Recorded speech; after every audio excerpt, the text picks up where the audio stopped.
At this time, I would like to introduce our second speaker.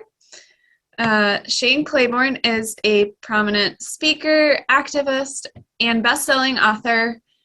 Shane worked with Mother Teresa in Calcutta, founded The Simple Way in Philadelphia, and heads up Red Letter Christians, which is a movement of folks committed to, as they say, living as if Jesus really meant the things he said. So Shane is a champion for grace, which has led him in all kinds of places, led him to jail, advocating for the homeless, to places like Iraq and Afghanistan, to stand for peace. And now grace fuels his passion to end the death penalty and to help stop gun violence. Shane's books include Jesus for President, Red Letter Revolution, Common Prayer, Follow Me to Freedom, Jesus Bombs and Ice Cream, Becoming the Answer to Our Prayers, his classic Irresistible Revolution, and his newest book, Beating Guns, Hope for People Who Are Weary of Violence, which is the one that Deanna mentioned. And we have a link to it in the chat if you're interested. Please do, if you do want to read more of Shane's work and hear more about this afterwards, please use the link that we're sharing here or on our website. That will make sure the proceeds go right to Shane's community, intentional community in Philadelphia. Shane has been featured in a number of films as well, including Another World is Possible and Ordinary Radicals. His books have been translated into more than a dozen languages. Shane speaks over 100 times a year, nationally and internationally. His work has appeared in Esquire, Spins, Christianity Today, Time, The Wall Street Journal, and he's been on everything from Fox News, Al Jazeera, CNN to NPR. He's given academic lectures at Harvard, Princeton, Liberty, Duke, and Notre Dame. Shane speaks regularly at denominational gatherings, festivals, and conferences around the globe, and we are very honored to have Shane with us here today to share a little bit more about this question of what can we do in relation to gun violence, and to share a little about the work that he and other ordinary radicals are doing to prevent and counteract gun violence. So please welcome Shane Claiborne. Thanks, y'all. Thanks, Reverend Katie. And I'm so grateful for Grace Presbyterian for this conversation. I know a lot of us wanted to be together in person, and hopefully we can do that soon. And I can actually bring the forge and the chop saws, and we can put hands to our prayers. But for now, it's beautiful to see your faces. And I know many folks are watching online or watching the recording. I'm grateful for the work of Jim Atwood. I build on many of his ideas and convictions, as you all know, and I'm always honored to be with my sister, Deanna, as we do this holy work together. So thanks for hosting this conversation.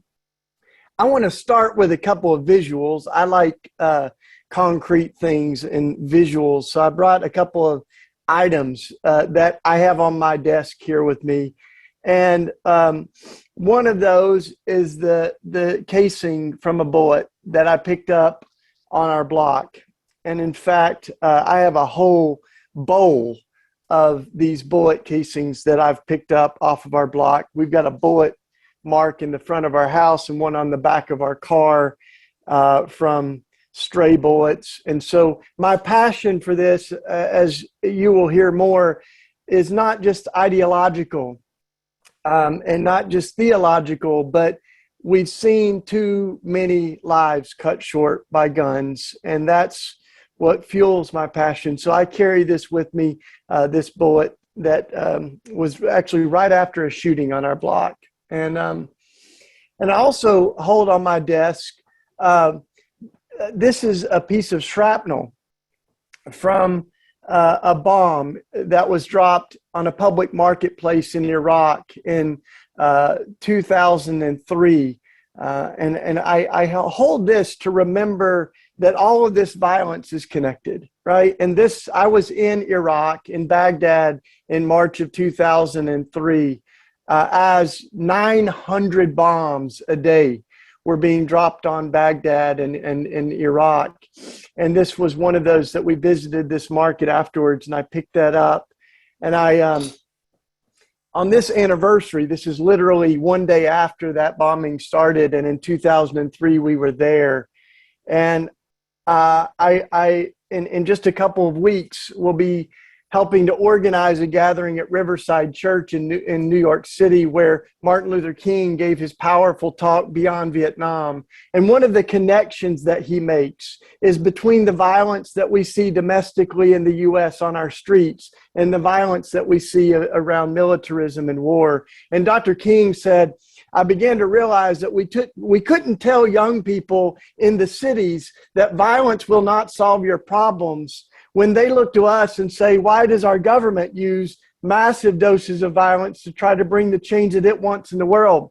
And Dr. King, of course, said, I knew that I couldn't speak against the violence of our ghettos without speaking against the violence of our government. And he made that powerful connection. And in fact, we're going to be reading that speech at the same pulpit he delivered it from 55 years ago on April 2nd, which is also 2 days away from the assassination of Dr. King. As we remember, he was a victim of gun violence. So these intersections to me are very important, that I'm not a single issue person. In 3 hours, I'll be hosting a reflection on the death penalty as we, in this season of Lent and going up to Easter, we remember what Jesus did on the cross and grieving all of the different manifestations of violence. But I think that guns are a really important one, right? That they're the manifestation of a deeper sickness that goes all the way back to the Garden of Eden, right? And as we see our brokenness in the Garden of Eden, one of the first fruits of that original sin is murder, right? A brother killing his brother. And actually, the first time that the word sin is used in the Bible was not in the Garden of Eden, but it was around that inaugural murder of Cain and Abel. That's the first use of the word sin.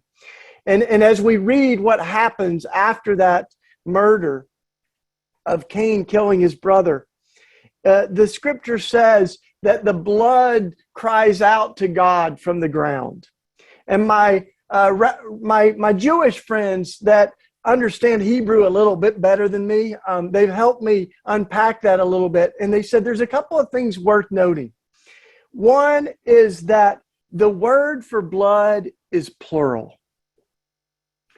And they said it wasn't just Abel's blood that was crying out, but it's all the blood. And they said, anytime we shed the blood of another person, it cries out to God from the ground. They said that's the second thing worth noting, is that the word cries is not past tense. The blood it wasn't past tense that it cried out to God, but it cries out to God anytime that we shed the blood of another person. So we've been doing it ever since. And for me, I grew up in East Tennessee. That's where, I get my charming Southern accent from. And I fell in love with Jesus in middle school. And I also began to have my political and social imagination shaped by that world. And we talked a lot about what it means to be pro-life. And yet I began to see how narrowly we thought about what it means to be pro-life around one issue, abortion, which I think still matters. And yet what I began to see was this contradiction that we were very passionate about life before birth, but not always as passionate about life after it's born, right? And on the other issues of life, Christians have not always been the champions of life. Sometimes we've actually been the obstacles. And it's why I've spent so much time trying to reflect and write specifically on the death penalty and on gun violence, because I think on these two issues, and militarism and war, that we are often the ones who defend. We provide a theological apologetic for violence on some of these other issues. Over 90% of executions happen in the Bible Belt. It's very clear that without the support of Christians, the Bible Belt or the death penalty would not stand a chance in America. And I think it's also true with guns that, I grew up with hunting with my grandfather. I have to say I'm still a pretty good shot, but not quite as good a shot as my wife is. She's a little bit, I've got a picture of her in beating guns, holding like 3 different guns with our nephews and nieces. So, we grew up in the world of God and guns, both of us. Most of my family are still hunters. Many of them are members of the NRA. And so these are robust conversations that were happening. But what my starting point has been that we have got to be grieved by the lives that are lost to guns. We cannot say that we are pro-life and ignore gun violence. And just to center ourselves in that reality, I want to offer a few of the reminders of the moment that we're in right now. That right now in the United States, we lose over 100 lives every day to guns. In my lifetime, so that's over 40,000 a year, and it's hit a record high in the pandemic.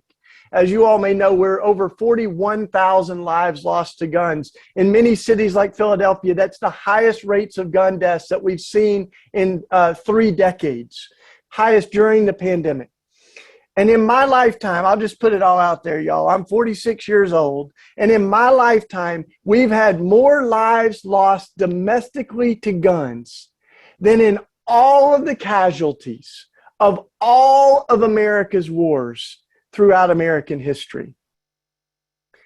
And so that starting point to say that these lives matter to God. These are the lives of our children. The gun violence is the number one cause of death of our young people. It used to be number one for African Americans, who are 10 times, African American kids, 10 times more likely to die from gun violence than white kids. But over the past year and a half, it's become the number one cause of death for all children, regardless of ethnicity in the United States. Now, African American kids are still much more likely to die than white kids, but it's true of all of our children. Their futures are at stake. And I also want to say our infatuation with guns is unprecedented anywhere else in the world. And Deanna did a great job at sort of tracking some of that history. But in the United States, we have about 5% of the global population. And we have almost half of the world's civilian-owned guns. More guns than people, as Deanna said. And yet here's an interesting thing. 2/3 of Americans live without guns. 2/3 of Americans live without guns.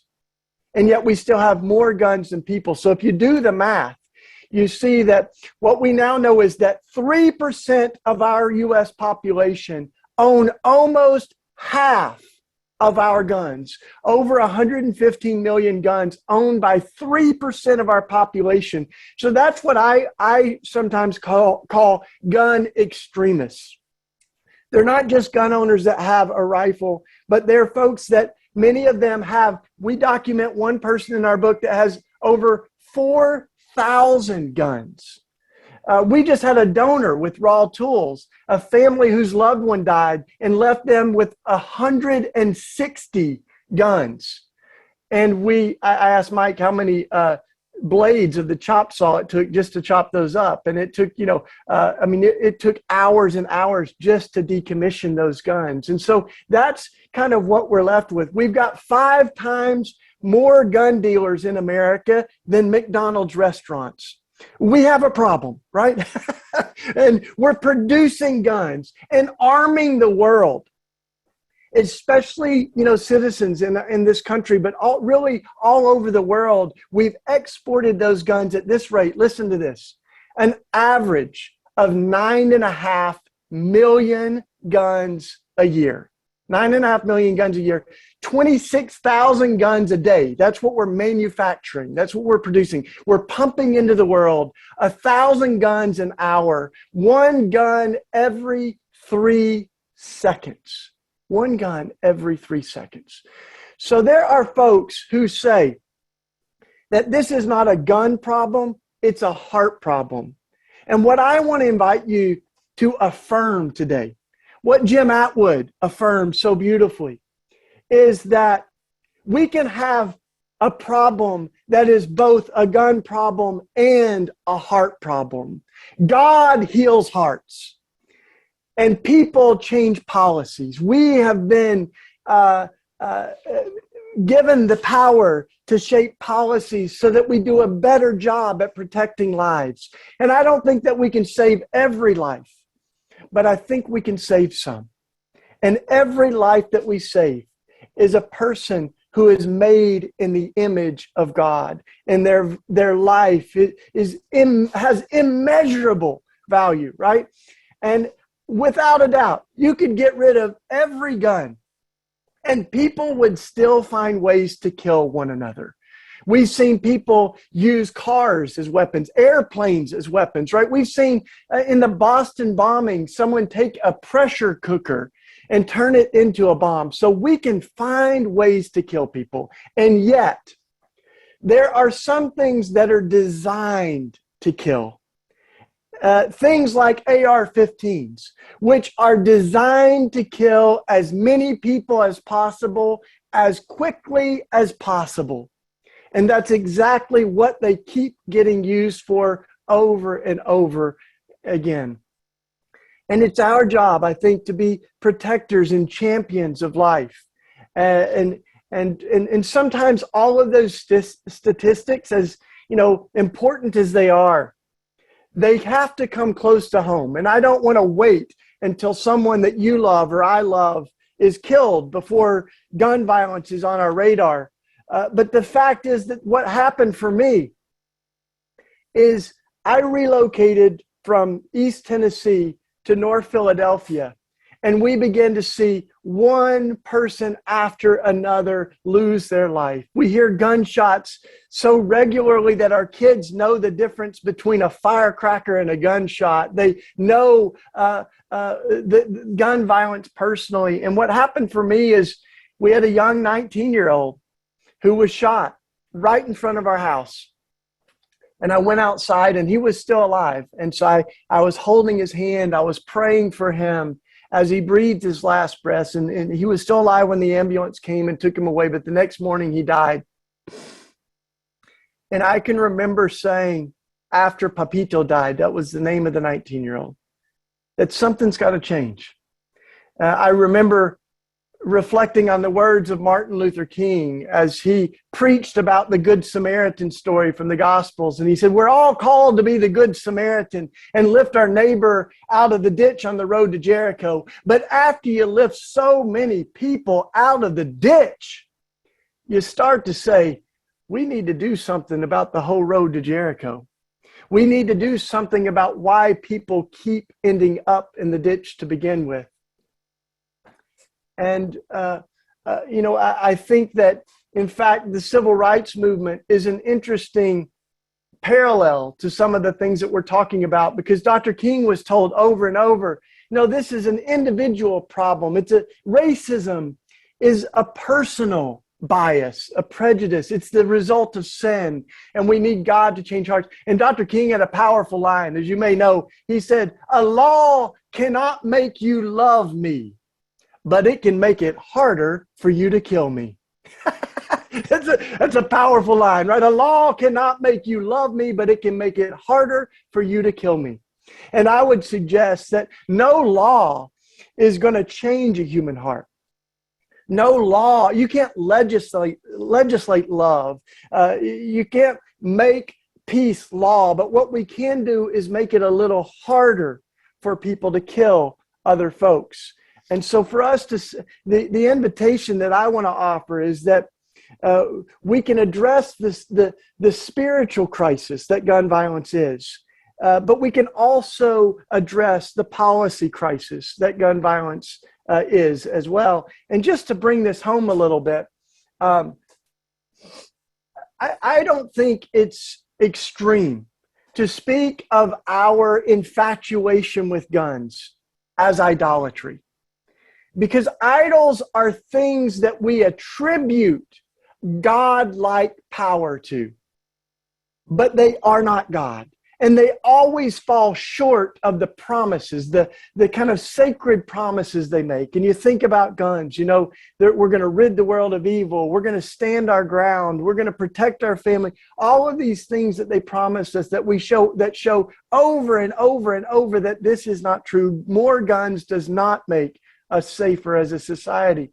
And yet it's also a spiritual problem, because as we research for beating guns, this is what we found. That while 2/3 of Americans live without guns, the highest gun-owning demographic in America is Christians. Christians own guns at a higher rate than the general population. We have been the biggest champion of guns. And just to make this clear, I want to show you another little visual here. This is a Bible case that was given to me by our brother, Reverend Rob Shank, who's a dear friend of Deanna and I's, probably a friend of many of yours. He's been an incredible voice in the movement around gun violence. And he gave me this, and he said, and I said, it looks just like the Bible case I had in high school. And he said, it's not. Open it up. And this is what Rob said. This is one of the top selling Bible cases in America. Top selling Bible cases. When you open it up, it's actually a concealed carry case. So this is a gun case disguised as a Bible case that is marketed to Christians. And I mean, it's not even unusual now to have guns that have Bible verses inscribed on them. So there is this, I think, names that idolatry, right? That the gun and the cross give us two very different versions of power. And one of them says, I'm willing to kill. The gun says, I am willing to kill. And the cross says, I am willing to die. And there comes a point, I believe, where it becomes impossible to reconcile the cross and the gun. The command of Jesus to love our enemies with the mantra of the NRA to stand our ground. The call of Jesus to love our enemies becomes incompatible with the idea that we have to simultaneously prepare to kill them. And I think whether it's war or gun violence or so many different things, when we follow the Prince of Peace, it causes us to have a different imagination with how we live in the world. And I think Jesus knew very well that our impulse to use violence to counter violence runs deep. And it's why he's so specific in the Sermon on the Mount and so much of his teaching at showing us another way. And yet, this is also why I love Peter, right? Peter, because he still doesn't get it. I mean, you think about this. Peter's been walking side by side with Jesus for 3 years. He heard the Sermon on the Mount live. I didn't even watch it on Zoom. I mean, he was there in the flesh. And then the soldiers come to arrest Jesus.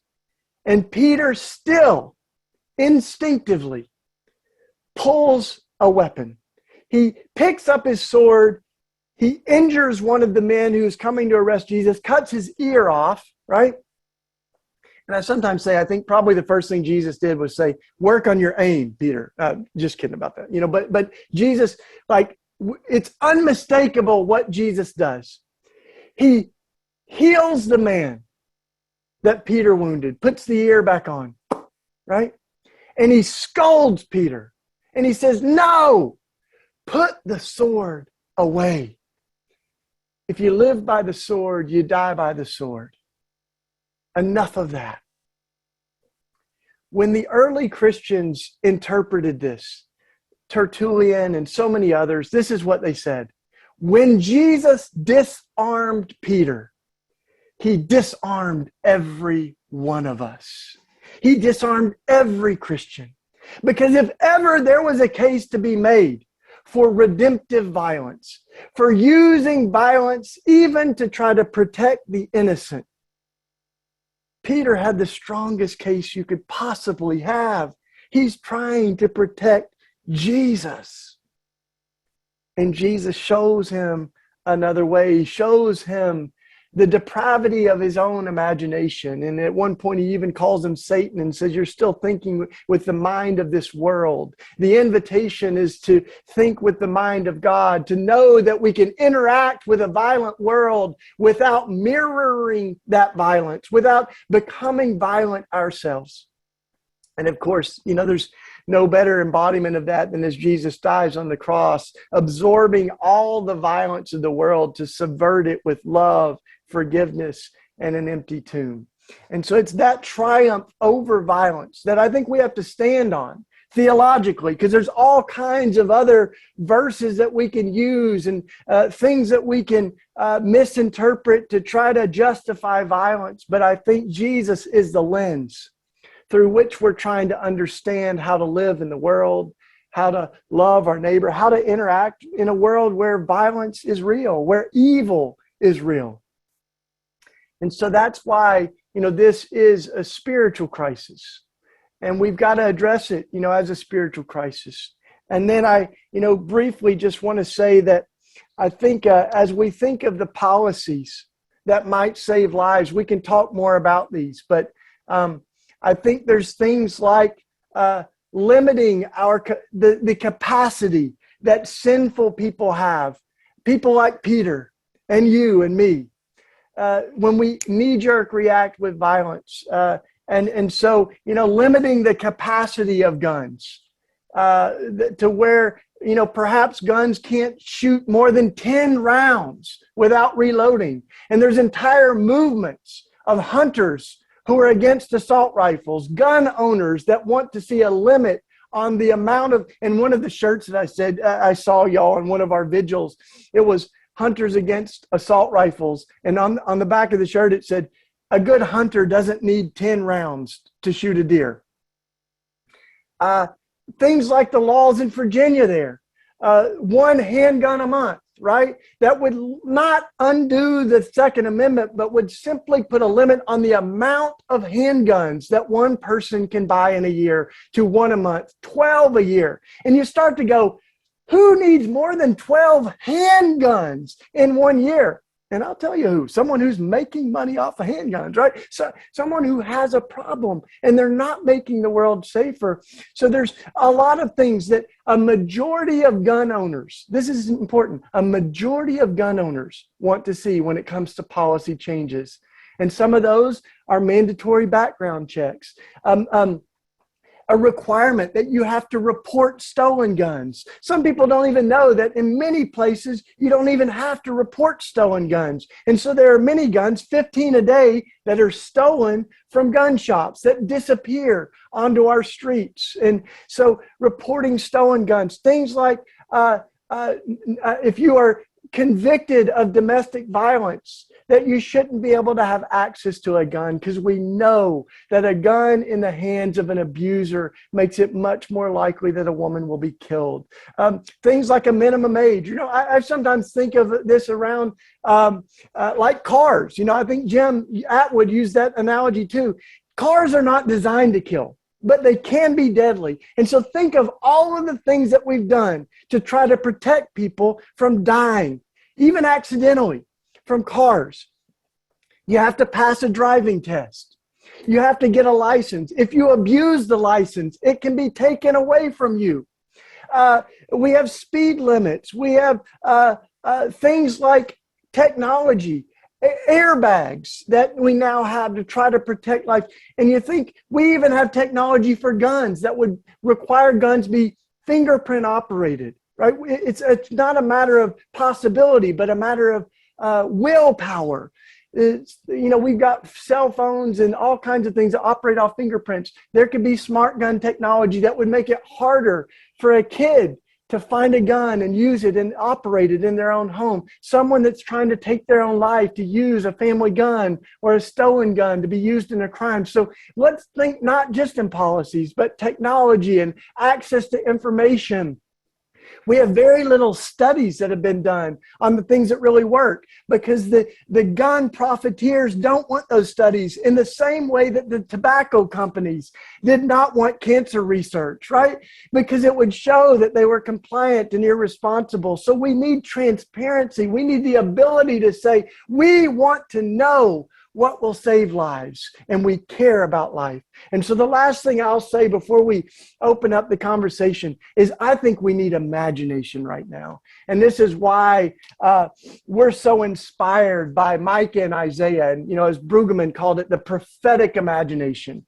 Because as they cast this vision of beating swords into plows and spears into pruning hooks, that passage ends by saying nation will not rise up against nation. People will study war no more. That's actually where we get our name, because you missed the raw tools is war flipped backwards. That's how we got the name raw tools. And it's the idea that we can flip this world around. It doesn't have to be this way. And we began crafting taking that inspiration to do guns. We said we don't have a lot of we don't have a lot of swords in the United States, but we've got a lot of guns. And so this was the first one we did, Mike Martin and I. And this was in Philadelphia. This was made from a gun that we found in an abandoned house. That's how saturated we are with guns, right? We found a gun in an abandoned house and we turned it into this. Mike also says this is also a testament of how our artwork our craftsmanship gets a little bit better, because this one's not our prettiest one. But I've held on to it because when we were making this, the mother who helped us, as she was beating on it, she had a picture of her son who was killed in Philadelphia, and she said, "This is for my boy." And she just collapsed. And I held on to it because it's a reminder to me that what we are doing, turning guns into garden tools, is not just symbolic. It is poetic. It's symbolic. It is that. But it's more than that. It is sacramental. I know I'm saying that to Presbyterians, but it is sacramental. It is holy.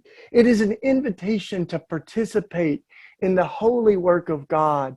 And what I love about it is now you can see some of the other ones. If you haven't seen, these are some of the garden tools we've been making. And now the wood is even made into the handles, the wood stock of the gun. So these are some of the shovels that we make. That one's still got the name of the old, it's a Winchester. That was, so these are, you can see the old, and every time we do it, we are declaring that all things can be made new.